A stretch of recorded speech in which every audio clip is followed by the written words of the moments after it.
നീ ഇന്നലെ എന്നോട് പറഞ്ഞല്ലേ നമുക്ക് പ്രത്യേകിച്ച് കണ്ടന്റ് ഒന്നും ഇല്ലടാ.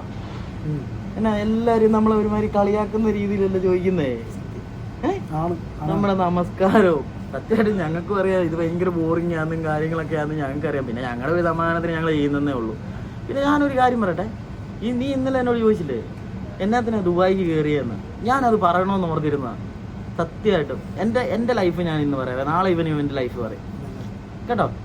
എന്നിട്ട് ഞാൻ നിനക്കും അറിയത്തില്ലായിരിക്കും കിച്ചു ഞാൻ എന്തിനാ ഇങ്ങോട്ട് കയറിയെന്നോ കാര്യം ഒന്നും നിനക്കറിയത്തില്ലായിരിക്കും. എന്നാന്ന് ചോദിച്ചു കഴിഞ്ഞാൽ ഞാൻ നാട്ടില് നല്ലല്ല ദാരിദ്ര്യമല്ല മച്ചാ, ദാരിദ്ര്യം എല്ലാ വീട്ടിലും ഉണ്ട് മച്ചാ. ഇവിടെ ഗൾഫ് എല്ലാ പ്രവാസികളും ദാരിദ്ര്യപ്പെട്ടവര് തന്നെയാ. ഇല്ലേ ഗൾഫിലോട്ട് വരുമോ? ഞാൻ അങ്ങനെയല്ല മച്ചാ, ഞാൻ എൻ്റെ നാട്ടിലെ ഏറ്റവും പിഴച്ചവൻ സത്യം. എന്നാ അതും ഇതും എല്ലാ പരിപാടിയും കാണിച്ചു നടന്ന കള്ളും കുടിച്ച് ഇതെന്റെ അപ്പനും കേൾക്കുന്നുണ്ടായിരിക്കും അമ്മയും കേൾക്കുന്നുണ്ടായിരിക്കും. കള്ളമാണ് അമ്മ കള്ളോന്ന് പറഞ്ഞ അമ്മൻ തീർന്നു കേട്ടോ. സത്യമായിട്ടും ഇവിടെ ഇല്ലാത്ത പരിപാടി ഒന്നും ഞാൻ ഇല്ലാത്ത പരിപാടി ഇല്ലടാ എനിക്ക്.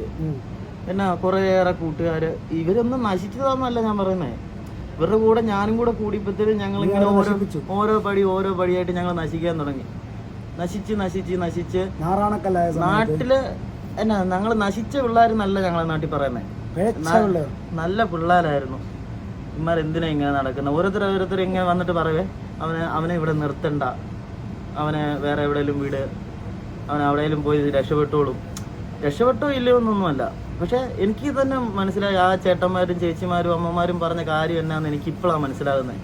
കൂട്ടുകാരെല്ലാം നമുക്ക് കാണും. സത്യമായിട്ട് ഈ പറയുന്ന ഇവനും ഇപ്പൊ എൻ്റെ അടുത്തുണ്ട്, നാളെ ഇവൻ എൻ്റെ അടുത്ത് കാണുമെന്ന് എന്നെ എനിക്ക് ഉറപ്പ് പറയാനുള്ളത്.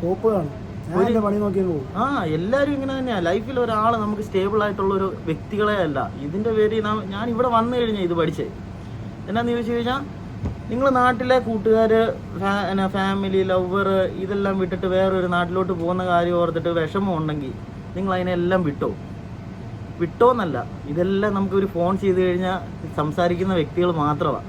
പിന്നെ നമ്മളോടുള്ള സ്നേഹം മൊത്തം കാണിക്കും. ഇതാ ഫോണിൽ കൂടെ കിട്ടിയാലും നമുക്കത് സ്നേഹം തന്നെയാണ്. പിന്നെ ഇടയ്ക്ക് അവരെ കാണാൻ തോന്നും. അപ്പൊ ലീവ് കിട്ടുവാണെങ്കിൽ നാട്ടിൽ പോയി കാണുക. തോന്നുമ്പോ ലീവ് സർക്കാർ ജോലിയാണല്ലോ. സർക്കാർ ജോലി ഒന്നും പച്ചക്കറിക്കടയുള്ള യുദ്ധമാണ് ഇവിടെ. പച്ചക്കറിക്കടയിൽ ഇവന്റെ വല്യപ്പനാട്ടോ. പച്ചക്കറിക്കടയല്ല ഞാൻ.